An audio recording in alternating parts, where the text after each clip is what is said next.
I'm going to say something messy. So I always have wondered with the Jayson and Jaylen duo if there has ever Okay. been any sense of competition between the two of them. And 100%. they're very PC about it in public.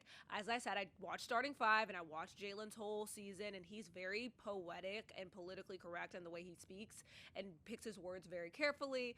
And I watched that moment where Jayson went down in the playoffs and Jaylen had to take over, and they did pretty well for a second, and then it was over. And Jaylen coming into the season with this mentality of like, I'm going to show the world I can be a number one option because he is talented enough to be a number one option, and saying things like, I'm the best two-way player in the world. And I wonder if there's this sense of Jayson is the star in the face of the Celtics, right?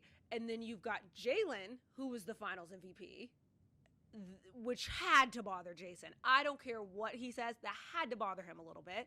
And then you come into this season and Jayson is hurt and Jaylen is taking over and getting all this recognition. He's in the MVP conversation. Imagine a world in which they do go deep or win a championship without Jayson. If I'm Jayson, I'm in a little bit more of a rush to come back to prove that to the world.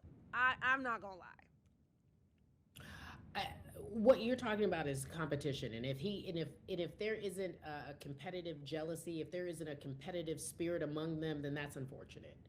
Like, you're not being messy. I want to see y'all compete, and you should be feeling a way that somebody thinks they're better than you. I want my teammate to think I'm better than you, and I want me to think I'm better than my teammate, because that's going to bring out the best. That's what we do. Yes, of course we love each other. Yes, of course we all want to win. Yes, of course it takes a team to win. There's no I in team, whatever cliche you want to think about. But at the end of the day, like, I want to be that dude.